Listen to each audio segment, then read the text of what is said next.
Welcome to The Right Height, a blueprint for cultural impact. My name is Gavon, and I'm a strategist who's spent years connecting vision with execution. I've seen firsthand how the right insight can transform careers and companies. And this podcast dives into how cultural impact is built, how hype is sustained, and how emerging creatives can build long-term impact. If you're serious about leveling up as a creative or professional, grab a pen and paper or your notes app and get ready, because what you're about to listen to could be the key to unlocking your full potential. Before I get started, if this podcast brings you any bit of value in any way, shape, or form, the best way to support this podcast is to download this episode. Downloads directly impact the podcast's reach and helps get these conversations to more people who need them most. It takes 2 seconds and it'll make a big difference. Thank you. All right, let's get into it. Welcome back to The Right Hype. I'm your host, Gavon, and today we have a special guest. Her name is Jenn Nguyen. I met Jenn along my career path as I was moving from agency to a startup world. Jenn became a really like a confidant, someone that I could talk to about fashion and tech and startups and business and really digging deeper into that side of the fashion industry. But before I continue raving about Jenn, I want to give you the floor to introduce yourself. Tell us who you are. Hi, everyone. I'm Jenn Nguyen. Thank you so much for having me on your podcast. I'm happy to see that there's a lot of momentum happening. But yeah, so about me, I'm a co-founder of an AI startup called Lookbook AI, which I'll go into in a bit. And I also run a design studio called Jenn Studio. That's me. I'm also a creative. So over the last 13 years, I've specialized in helping fashion brands design e-commerce experiences, specifically around UX and digital design, motion graphics. The increased sales conversion, specifically the ability to, I would say quantify a vibe with design. So combining design and data. I was part of the founding UX teams at Tory Burch and Canada Goose. I've also worked with brands like Chanel, Hermes, Calvin Klein. I also advise several startups in the AI and tech sector, helping them shape their apps and products to compete globally. So that's what I do. That's impressive. It just means that you're the right person to have on the podcast today, because the topic of today is AI in fashion, which if anyone who, may not know what it is, I'll just give a quick sort of down and dirty summary. AI in fashion is not new. Brands have been using algorithms for decades, but in 2023, everything changed. AI shifted from algorithms in the background to now where users can command AI. And as a result, AI is reshaping industry practices at scale. Designers are using it to generate patterns, break creative blocks, and explore styles they've never conceived alone. There's generative AI tools like Midjourney and DALL-E really moved into design studios. For shoppers, AI means hyper-personalization, virtual try-ons, using augmented reality to solve fashion's biggest e-commerce problem. Predictive algorithms also analyze style, body type, and even weather patterns to recommend what you'll want before you even know it. And then AI even promises sustainability breakthroughs, optimizing supply chains, reducing waste, and enabling on-demand production. By being able to predict demand, companies can also reduce waste and overproduction. This shift is about AI that designs, predicts, and personalizes at scale that we've never seen before. There's so many opportunities to leverage AI today.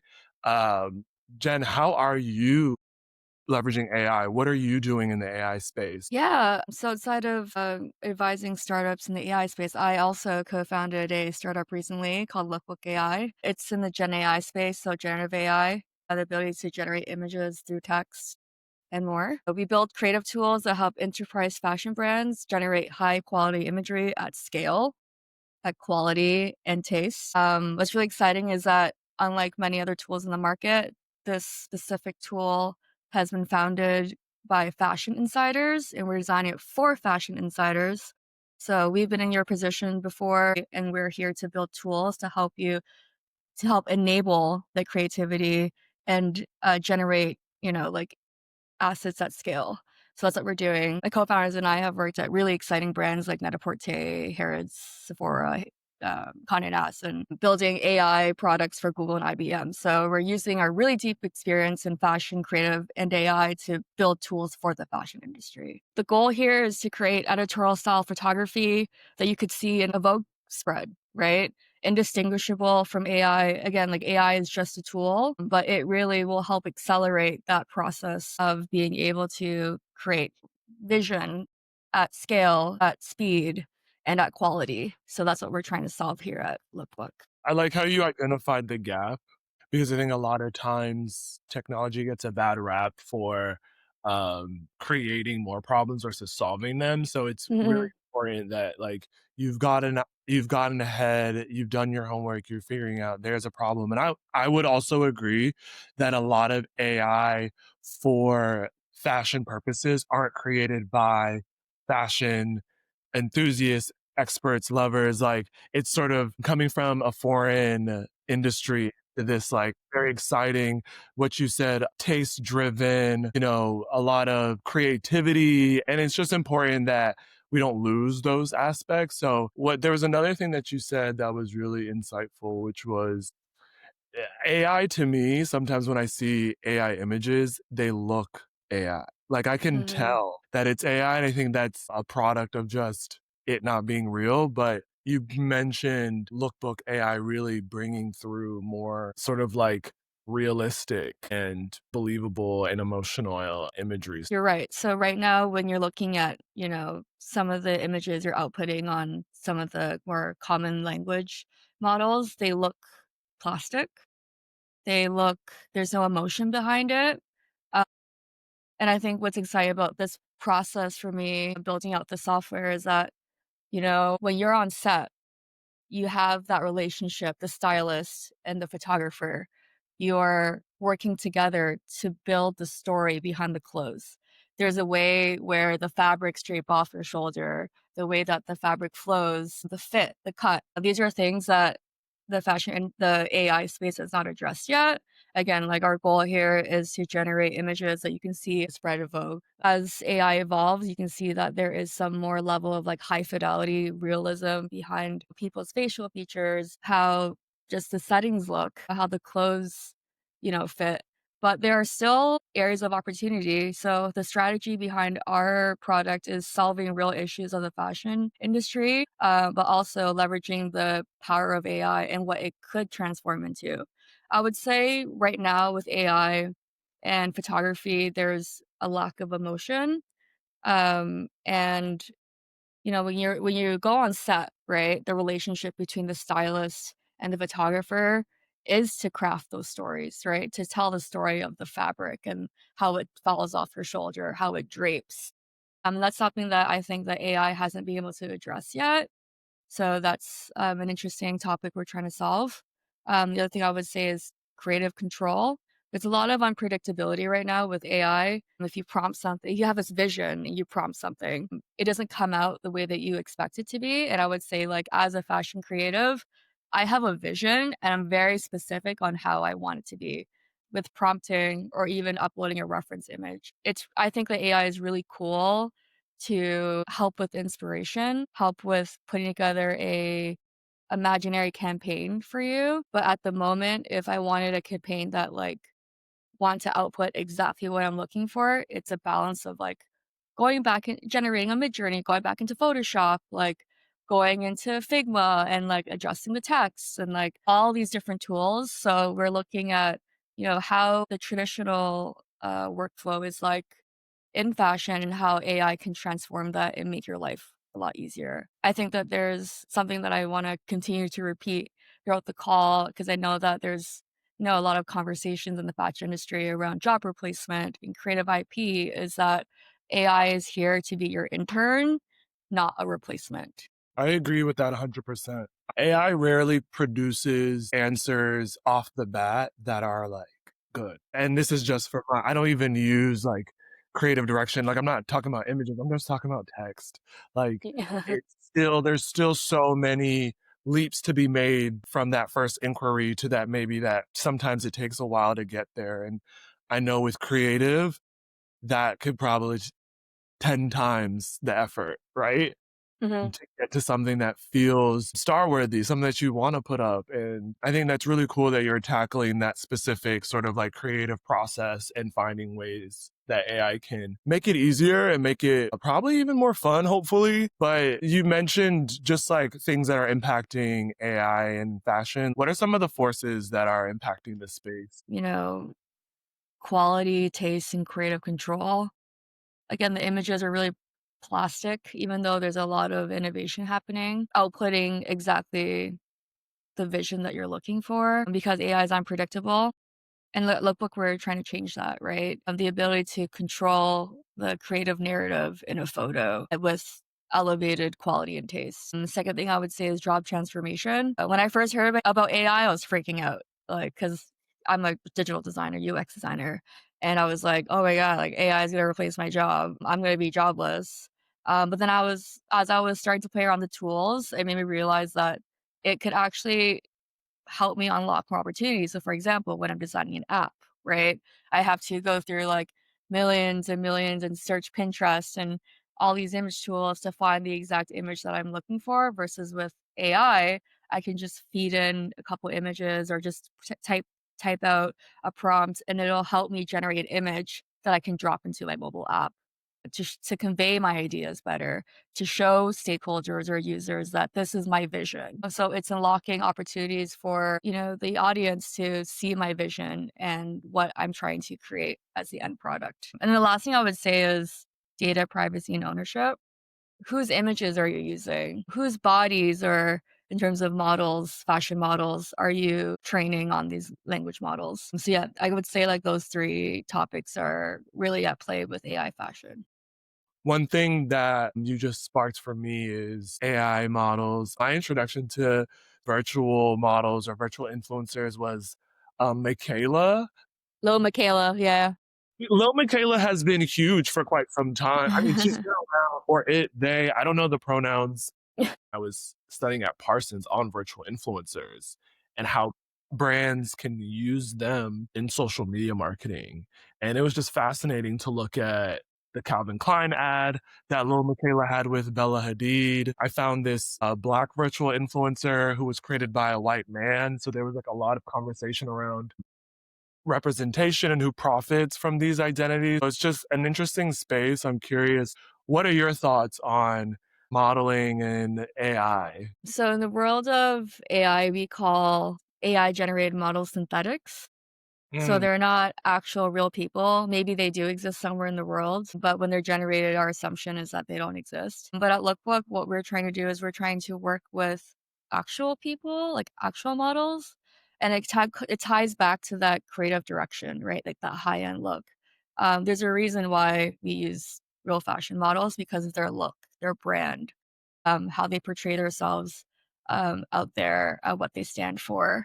And so, what we are looking at doing is we're working with real models, real fashion models from agencies to essentially recreate their likeness or create digital twins of them, recreate their likeness so that they can essentially, again, this is about AI job transformation, they can literally be at any place at any time, and generate passive income. It's basically what I think the future of modeling for e-commerce specifically is like passive income. You can be anywhere in the world. You can be working with any brand simultaneously at any time, and make money doing it. So I guess like that's sort of my POV on that.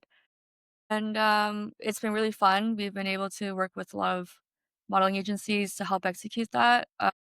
So I would say if you own a modeling agency, like, don't be scared. There's still a market out there for that. I would say for all roles, there is still a market for this. So, don't fret. I love that it's about brand equity and how extend their brand equity. So I just love that because in my eyes, I was like, yeah, these virtual influencers aren't there for authenticity. Like no one's buying that. But what people could buy into is like, no, this is an extension of someone's real life, and it's pretty cool. You're working with the people who are probably like afraid, and instead of leaving them in the dark, you're bringing them along in the journey. Thanks again, like, fashion insiders for fashion insiders, right? I want to talk about brands who are using AI in like really interesting ways. We were talking a little bit about this, but like, what's your like, go-to example? Yeah, I would say a lot of brands right now are using AI for website e-commerce personalization. But when it comes to generative AI, it's a hot topic. So I would say that, like, just because 'cause I'm an insider, I know brands that are using AI, but not disclosing it for images. But I would say there is one brand that, has been able to successfully do that and also be very public about it, which is Montclair. I recently read this article on Vogue Business about how they just relaunched their website with over like 200 features. And I think it's a great example of how to implement AI. This is a question that I've been straddling back and forth with. What does AI look like in the landscape of luxury? Because AI is all about democratization, right? And then luxury is about exclusivity. But what's really exciting is that they've essentially transformed what used to be just like an average shopping site to a true brand destination. One thing is really interesting is they're using AI generated videos on product pages from real life models and 360 views to show how the fabrics move, right? Which is what I was mentioning earlier. They were able to shoot their e-commerce content at the same time as their brand campaign, which talking about sustainability, able to cut down the amount of like travel and all of the environmental factors that associate itself with that. And yeah, I think based off of the article, it sounds like they're going to be doing a lot more. So preparing for a conversational search, fit, addressing the idea of fit. One of the pain points of returns and exchanges in e-commerce is fit. So that's really exciting in the development of e-commerce. And then because I'm a numbers girl, I thought this was really cool. But during their beta testing, they found that all of these solutions and more, I think I only highlighted like three.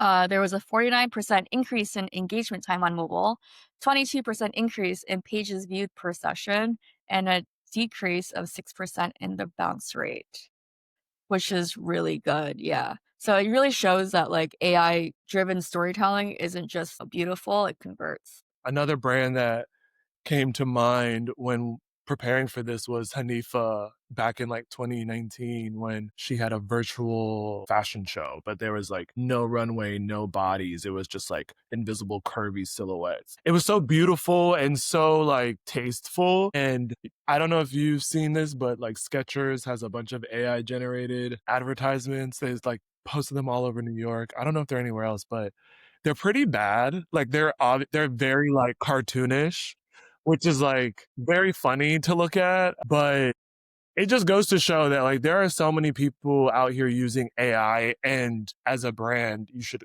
absolutely, as a creator or a brand, you should absolutely be thinking about how can AI help you show up differently. Which is another reminder that AI is your intern, not your replacement. Like, you need you cannot count on AI to generate, like, campaign photos, like, for subway stations in New York City. You need to be able to, like, direct it and also oversee it and identify that when it's bad and when it's good. So that's why AI is not going to be your replacement. When did you have a moment where you realized, oh, like this is good? You want to keep exploring this? Yeah, I guess I actually have, well, it's really exciting because he's actually, one of our advisors on Lookbook. He used to be the CTO of Dell Technologies, EMC. We were at this cafe. He was just telling me about like text to image and how it can transform the fashion industry. And I was like, no, like there's no way, like fashion people aren't gonna like it. And then when I started playing with the tools, I was like, oh my goodness, like this is the coolest thing ever. I'd heard about Gen AI for the longest time, and I think up until a couple months ago, I had this idea for Lookbook, an opportunity that to get people as a fashion creative, to get other fashion creatives really excited about using AI and building tools for them. And so that's where I found the gap in the market, which is how do we build something that we can all collaborate together and build something phenomenal in a way shorter time period, um, while providing impact. What would be in your AI starter pack? If you've if you're super new to AI, and if I had to go back in time and think about where I would get started before I got scared, I would say the first thing is like accepting that AI is your intern and not your replacement, and to learn about prompting. Like, I think learning about how AI works, how language models work, and how to write a good prompt, be a good prompt engineer. And I also say this really funny thing at Lookbook. I call the designers my promptographers. Photography is promptography, is like the ability to prompt better.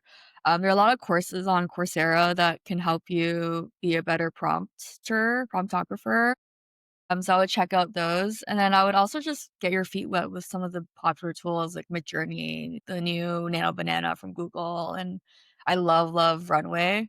Runway is an amazing tool. That's what I started out using, and then there's obviously like other tools like Higgsfield and all of that. So I would just do my research on all the big tools out there, just play around with it, and then again, just remind yourself that just examples that Skechers campaign, is that AI is your intern, not your replacement. The real challenge isn't technology, it's like how do you maintain that sense of humanity, that human touch? The future of fashion won't be just for people who know how to use AI, it's gonna be for people who use it to amplify what makes fashion human. So the creativity, the culture, and the connection. Like if you can find ways to do more of that through AI, I think that is what people should really also remember. At the end of the day, you're the creative director, but you're handcrafting it as a human. So it's art directed and human crafted by you. Awesome. Well, this was such a great conversation. I know we could probably continue going on, but I want people to know where they can stay up to date with what you're building, Lookbook AI. Yeah, so follow us on Instagram, lookbookai.co, and sign up to our newsletter at lookbookai.co. We're putting together some really cool resources for the fashion community to get your feet wet with AI. Yeah, thank you so much for having me, G. It was so much fun. Yeah, thank you for coming on. And yeah, we'll attach all the links, all the resources in today's show notes. I'm super excited to see where this goes. Thank you. Bye.